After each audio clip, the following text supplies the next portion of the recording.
Hello, and welcome to the SAF Audiovisual Cast, where we, SAF, connect and share information from top university officials, faculty, and administration directly with SAF students and parents. Thanks for joining us. First, I'm your host, William, with SAF and IES here in Chicago, Illinois. We've got a very cool and special guest here today, Mr. Todd Shumway, Director of Global Exchange at the University of Hawaii at Hilo. Greetings, Todd. Greetings, William.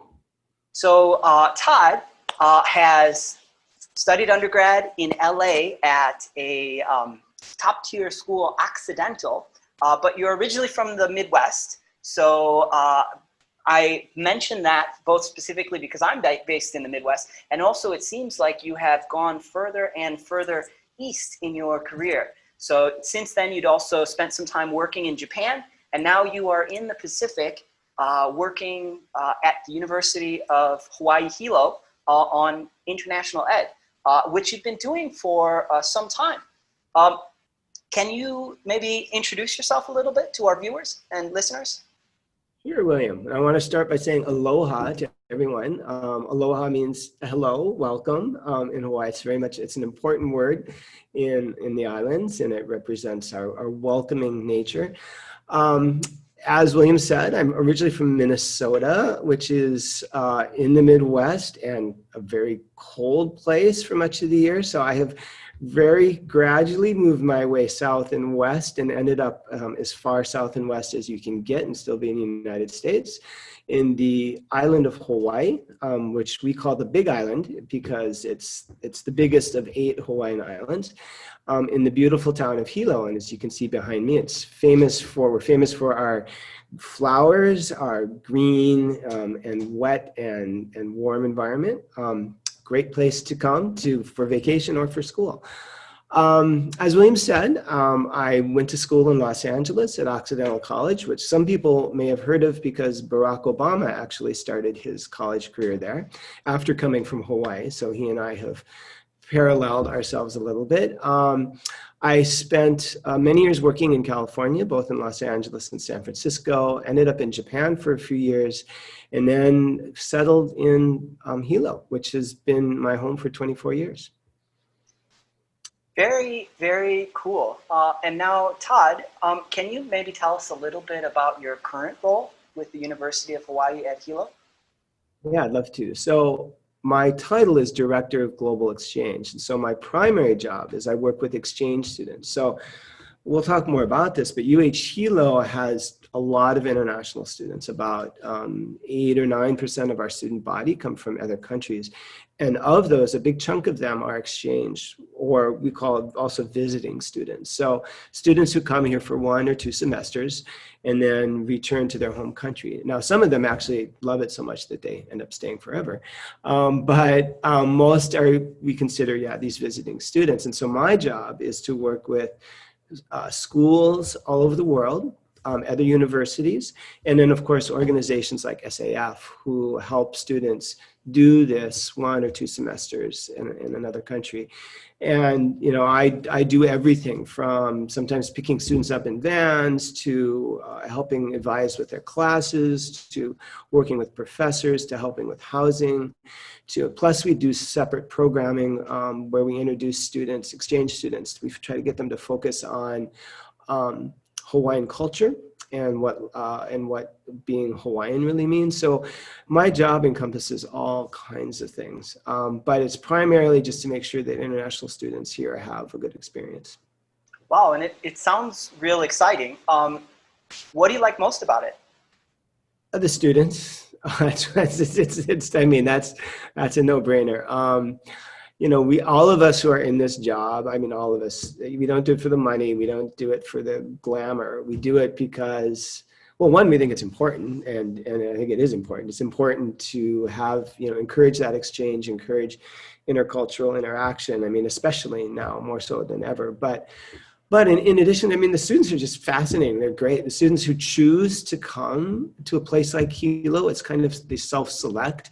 So those who choose to come to a place like this tend to be curious, they tend to be adventurous, they tend to be really interested in just diving into the environment and assimilating. And so I love that process. I mean, that's the way I was when I was that age, and I love to sort of facilitate that with other students. And I mean, the students are just always super interesting. And honestly, over the 12 years I've been in this job, I mean, I've developed friendships that have lasted, you know, with students who are now in their 30s. You know, they seem really old, but I mean, we stayed in touch and we stayed friends. So it's that kind of a job. It's a good job to have.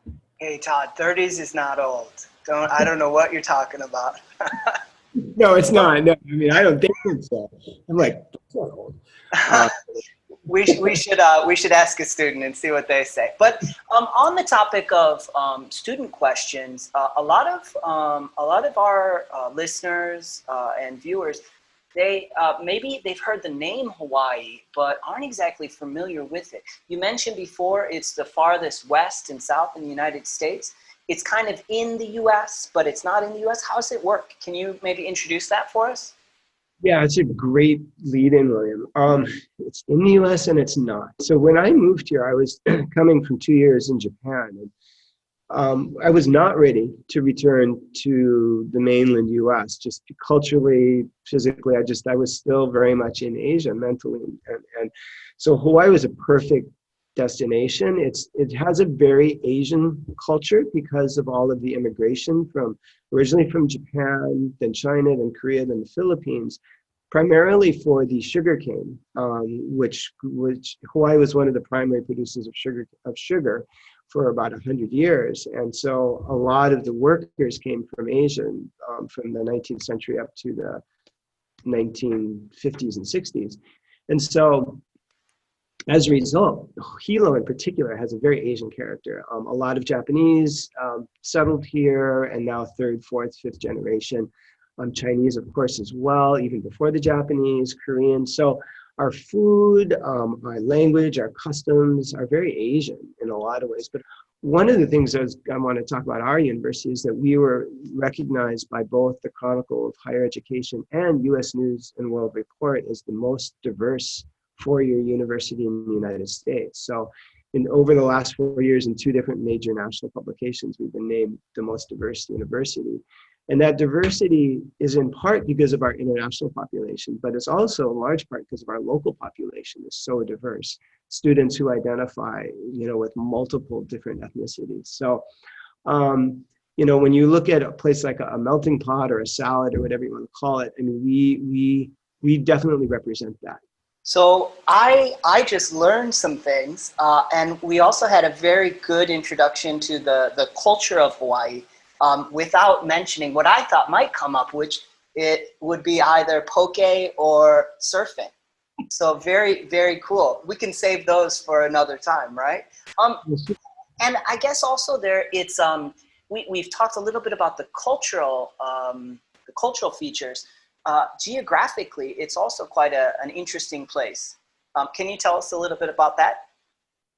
Yes, it's something else we love to talk about. So this island it depends who you ask, but I've been told we have 17 of 21 climate zones in the world, and we have 9 of 11 climate zones. So I guess it depends how you define climate zones. The point is we have amazing geographical diversity on this island. So Hilo, and you can see behind me, it's super green. It's actually starting to rain, which is kind of a Hilo thing. It's a rainforest. We live in the middle of a rainforest here. The other side of our island, which is Kona, is famous for huge resorts, the Hyatt, the Hilton, these beautiful Four Seasons, beautiful, huge, sprawling resorts, because it's very, very dry, amazing beaches. It's basically desert and lava.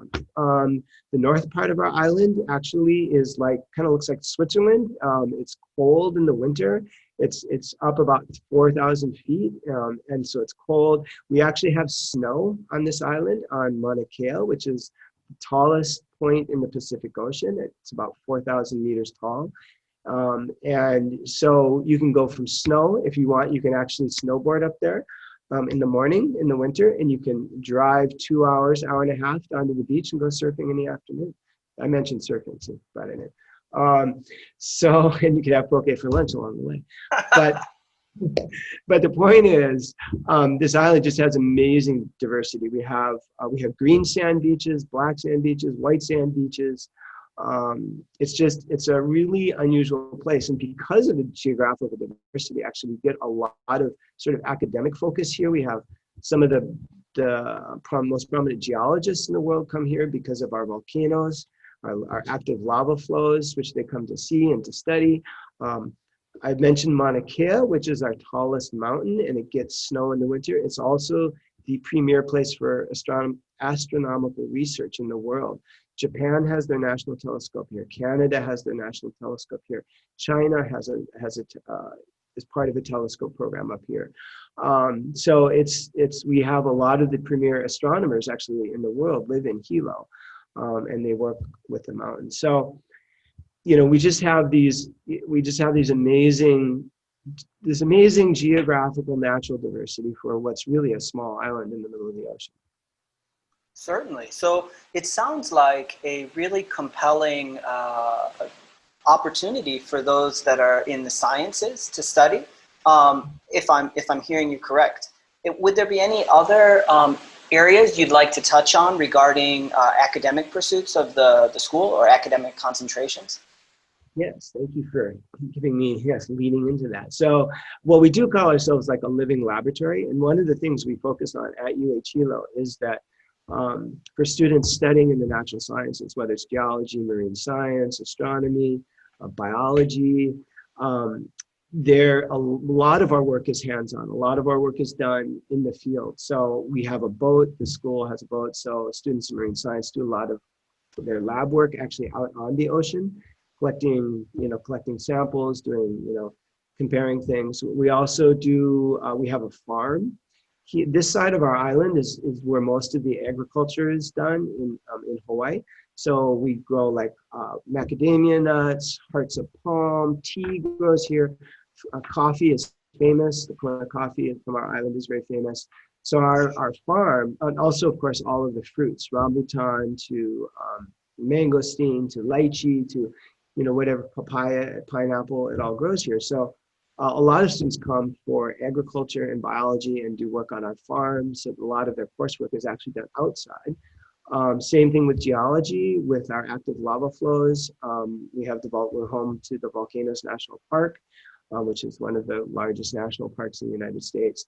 Our geology students do a lot of their work in the field. So this whole living laboratory thing is like essential to our identity at Hilo. It's like getting out, doing stuff outside. And of course you can do stuff outside all year round because the weather doesn't change too much. And then lastly, I want to mention just our diversity allows us to have some really good, we have a very good linguistics program. We have a TESOL certificate program. So we get a lot of students from Japan who come over and do our TESOL certificate because they're interested in teaching English overseas. So, and we use that cultural diversity to sort of strengthen our programs. Very compelling and very interesting. I always have a moment interviewing representatives of these wonderful schools where I just think to myself, how can I personally get over there to do some studies as well? But maybe this will be a good moment to hear a little bit about kind of the everyday life on campus as well. Maybe what about you from your perspective? What's your favorite place on campus? Oh gosh, actually probably directly behind me. So I'm sitting in our library looking down, and it's actually super quiet right now, which I can talk more about later. But normally in a normal semester, this would be just full of students. There's tables out here all over the place. There's a coffee cart just around the corner here, so you can get coffee, you can hang out. Normally in a normal semester at a normal time, this would be just full. All the tables will be full. There'd be students crisscrossing, and you can just sit out here, and definitely the weather's always nice, and you can just watch people. And again, the diversity in our campus sort of lends itself to good people watching. So I would sit out here if I didn't actually have work to do. I would sit out here a lot. But the other thing on our campus I was going to mention is we have our Student Life Center, which was built about 10 years ago. And it's a state-of-the-art exercise, has a great gym. It also has an Olympic-sized swimming pool. And it has separate exercise rooms where they do Zumba and yoga and spin classes. And so if you're interested in physical exercise, which a lot of the students who come to Hawaii are, that's why they come here, because they love the outdoors, they love surfing and running and hiking and swimming and fishing. Our Student Life Center is open to our students all day long, and it's just an amazing gym and pool. And students study up there, they'll swim, and then they can just bring their books and hang out and study. So those are the places that I go to when I get out of my office. So. Now, as you know, we're speaking today to some of our students in East Asia, China. A lot of our students, specifically, I know from your university's perspective, we send a lot of Japanese students. We also do this recording speaking directly to Chinese students as well. And I know that we talked a lot about the amazing diversity. Historically, as I understand, there's a lot of connections that, and maybe specifically regarding Hilo or the university, that maybe you could share with us in a little more detail. Yeah, absolutely. We do have a strong connection to China. I mean, Hawaii is, of course, known far and wide as a place where Japanese tourists, Japanese students come in great numbers, and that is true for our university as well. But we also actually have a unique and kind of strong connection to China. One interesting thing I want to point out is our chancellor, the chancellor who I started working under, who is now since retired, she was the first female Asian chancellor in the United States, and she was actually Chinese, had immigrated to the U.S., and she was our chancellor for about 12 years up until she retired in 2010. And so she guided a lot of our international programming, and her strong connections to China still exist and on this campus. And so there's a lot of, we have a lot of programs that we work with universities in China, particularly in Xi'an, Yunnan, Chengdu. We work in Langzhou, actually in Gansu province, in Hebei. So we've had a number of students come through a special program. We don't have huge numbers of Chinese students, though, and this is something I actually wanted to point out. I know a lot of big schools in the U.S., have just attracted huge numbers of Chinese students over the last 10, 15 years. So you get these pockets of Chinese students who never have to leave that safety of their Chinese friends and speaking Chinese when they're not in class. Students here don't have that luxury, whether they're Japanese, Korean, Chinese, Spanish. There just are not enough of each of the groups. We're a pretty small university. And so while we have a high percentage of international students, we don't have huge numbers. And so like our Chinese students, we maybe have 10 or 15 Chinese students from mainland China at one time. So their roommates, their friends are American, they're Canadian, they're Japanese, they're Korean. So it's not like the Chinese students only hang out with Chinese students, because if they did, there just aren't enough of them. So we actually consider that a strength, that our international students really are forced to adapt and sort of become part of the campus community, because again, the numbers are such that there aren't enough of them to just stay in one group. And I think that is one of the good things about what we offer students. So, but the Chinese students who came here have gone on to graduate school in the mainland, in Oregon, and Oregon State, USC, Golden Gate University. They've gone on, but they're so their English has become so good, and they're so sort of Americanized, localized, living in Hilo, that they're really ready to go off and do graduate work and feel super comfortable wherever they go, because they've adapted already. Okay, so let's think about the students that do come to Hilo. It sounds like a pretty compelling mix of opportunity, but maybe it would be interesting to hear from you what characteristics or what those people have in common, the folks that get the most out of their time studying as an overseas student at Hilo. That's a great question, William. And it's an important one, because before students go abroad, students are thinking about it, they really have to think hard about what they want. when they go. It's a huge choice to make, to go, to spend the money, to spend the time, to go to another place. And you want to make sure you're doing it for the right reasons. So the students who choose our campus, who choose to come to Hawaii, like I said earlier, they tend to be pretty curious and adventurous. I mean, students who are really interested in adapting to a new place and to integrating themselves into something different, this is a great place to do it.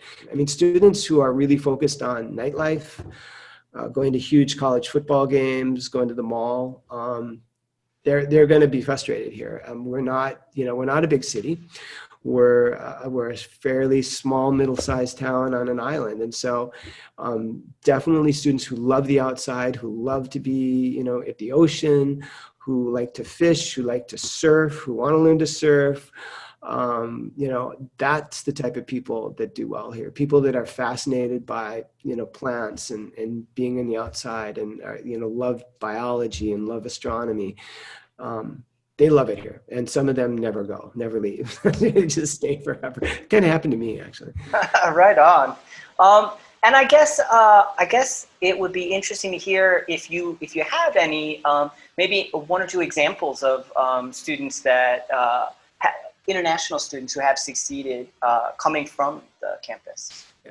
Just a few I want to mention. There was a student who graduated about 4 or 5 years ago, and she actually worked in my office. Her name was Xiaoting. She's from Zhuhai, which is near Guangzhou in southern China.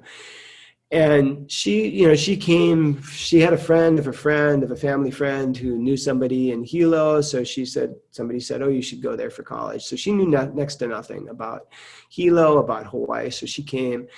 But she has this drive, which, this curiosity, which I mentioned before. And so she really thrived. And so she ended up getting recommended to me. I hired her. She worked for me for 2 years. She was just a phenomenal student employee. And when she left, she went on to Golden Gate University, which is right in San Francisco. And well, even before that, I should mention, she spent a year in Hilo doing her OPT, which is called optional practical training. And so for students who go to the US for university, if they graduate, they can spend a year working in their field of study. So it's called OPT, and I know a lot of students abroad know about OPT.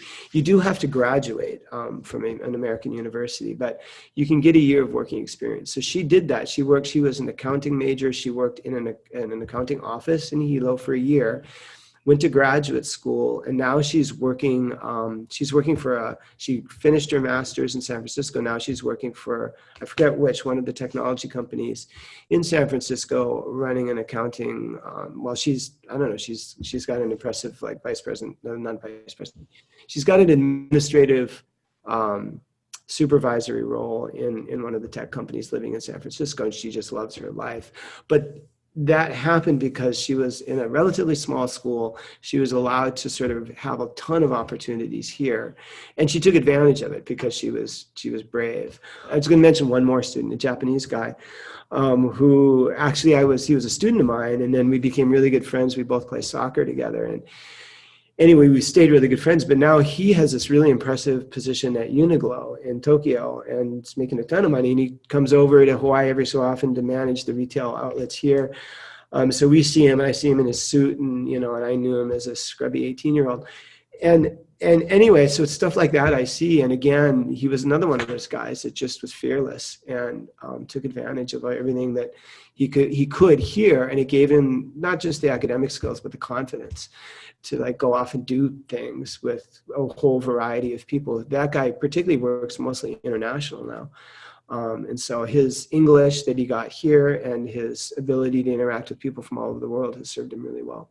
You mentioned a bit earlier, I think, we all are aware of some of the differences between campuses now and what would be considered normal. You'd mentioned the quad, the area behind you, relatively empty. I know from many of our coworkers and many of our students' interest, I know that everybody continues to think about the local effects of the pandemic. Could you tell us what things have been like at Hilo? Yeah, I mean, actually, thanks for asking that. So we were really fortunate for a long for a long time. Excuse me. Our geography protects us. We're on an island surrounded by ocean. Also, our governor here very quickly imposed a quarantine. So anybody who comes to Hawaii from somewhere else has to spend 14 days in an isolated quarantine situation, which has really allowed us to sort of monitor and protect people and the disease coming in. We've been very fortunate on this island. However, due to an overabundance of caution, I mean, there's a lot of restrictions right now on campus life. We have gone to all online classes with the exception of labs. So all of our classes for this fall are online, which is why it's relatively empty behind me, because a lot of students have decided to stay at home and do their semester from home. Save the cost of living on campus. We do have several, we probably have, maybe anyway, about a third of our students are still on campus living in the dorms. So we do have there are some students here who are involved in laboratories or involved in types of coursework that require them to be here or have jobs on campus. So we do have students on campus, but it's a much different feel. There is a mask requirement. So when you're outside walking around, all students have to be masked, or everybody has to be masked at all times. We have an app that we have to fill out every day. We have to check every day to make sure before we come on campus that there's no symptoms. A lot of people are working from home. So just like everywhere else in the world, we're taking a lot of precautions, but we've been fortunate in that we haven't had the kind of impact that, some of the bigger cities have, some of the places in the mainland have had. Now, thank you for that. As we mentioned, it's relevant and topical. People are happy to find out and hear. So thank you much for that. I guess I would like to change direction a little bit. I think, if I'm not mistaken, we've worked together for a while. Your relationship, obviously, with our executive director, Carol, but it would be great if you would be willing to share or speak on that for a moment. I'd love to do a little promotion for SAF. Actually, SAF has been a partner with us, I think, for 15 years or close to that. Carol, as you mentioned, the director, she's amazing. I love her energy, her passion for the job. And I've known her for quite some time. Everybody I've worked with at SAF has been fabulous. I've been fortunate enough to when I go to Japan, I will work with the office in Shinjuku and usually go out and visit schools. And so I've gotten to know the staff at the Tokyo office. And, the people at SAF are great, and they are super committed to the same thing that I'm committed to, which is, creating opportunities for students to study abroad. We have received, I don't even know, at least, 100 plus students, 100 to 200 students over the years from SAF. We had 11 here just last year alone. Mostly the students come from Japan, and I would love to see more SAF students from China. That would make me super happy. And also give me an excuse to go over to the office in Beijing, which I'm always looking for an excuse to go to China. And so, SAF has just been a very strong, sturdy partner. I think that the work that SAF does, they take such good care of the students. They work with the families. That's one thing that for me has been, sometimes even challenging. The demands from our SAF representative for us to follow up on stuff and to be organized and to be prepared. It's great for us. It forces us to do the things we need to do, but SAF is just on that all the time. They really, really, really care about the students, and I think that's why they're still in business. That's why they've been successful, because they clearly do a lot of work on both ends, on the Chinese or Japanese end, as well as the host school end, to make sure that the experience is good. And I think I can safely say, our numbers from SAF, are still strong. So I think that they're having a really good experience here. Now, you had alluded to, and I know I had warned you that I was going to make you talk a little bit about food. And I think it would be great if it were possible for you to tell us a little bit about maybe your favorite Chinese dish if you're on a business trip to China, and also maybe your favorite Japanese dish if you go on a trip to Japan. Yeah, I can talk about food. Chinese food, actually, I love Chinese food. And again, living in Hawaii is kind of nice because our food is really overwhelmingly Asian. So we get tons of Japanese and Korean and Chinese food here on a regular basis. But the thing this is kind of maybe even kind of weird to people, but what I love most about being in China food-wise is honestly the breakfasts. In China, you get steamed vegetables all the time, bok choy and green beans and stuff at breakfast. And that's just so not normal here, right? We just don't do that here. And I find myself, I just love going to breakfast there. And I love to eating steamed vegetables and having this super healthy, what I feel super healthy start to the day. I mean, I don't think that's probably not an answer people are looking for, but I was thinking about it and that's actually true. I mean, that's one of the things I love. I mean, of course, just pretty much everything else about Chinese food I love. I will, though, mention there's one story of there are certain parts of Chinese food that I'm still adjusting to. I was out with some friends a couple of years ago in Beijing, and they thought it'd be fun. They got these eggs, and I'm not a big egg person to begin with, but I was like, of course I was going to eat it. And so I broke into it and we were eating it, and there's a word for it in Chinese, which I forget, but it's the one where the chicken is still inside. It was a half-hatched chicken. Anyway, that was super shocking for me and something I'll never forget. I managed to get through it. So there are still aspects to Chinese food which I have to struggle with, but it's part of traveling. It's part of that being brave, which I was talking about for students, and I try to live up to that as well. So, but generally speaking, I'm happy with just about anything I get in China, as long as it's Chinese food. Western food in China, I try to avoid. But I've only been to KFC there like twice, and I was taken there by Chinese students. So. Certainly. So I think we covered a lot of great material today. Great stuff to share with our students and potential students or parents. Anything else you'd like to share before we finish? I think we've covered most of it.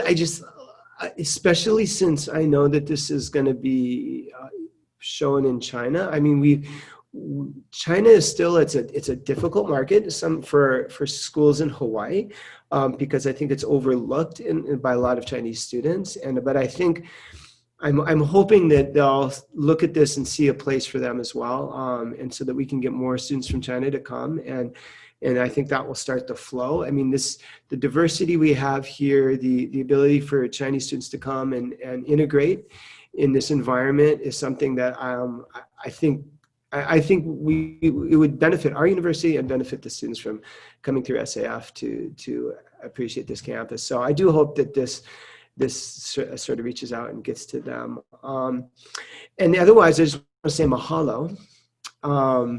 And mahalo means thank you in Hawaiian. We use it all the time here, along with aloha, which also means goodbye as well as hello. But we want to welcome you as part of our ohana here in Hawaii.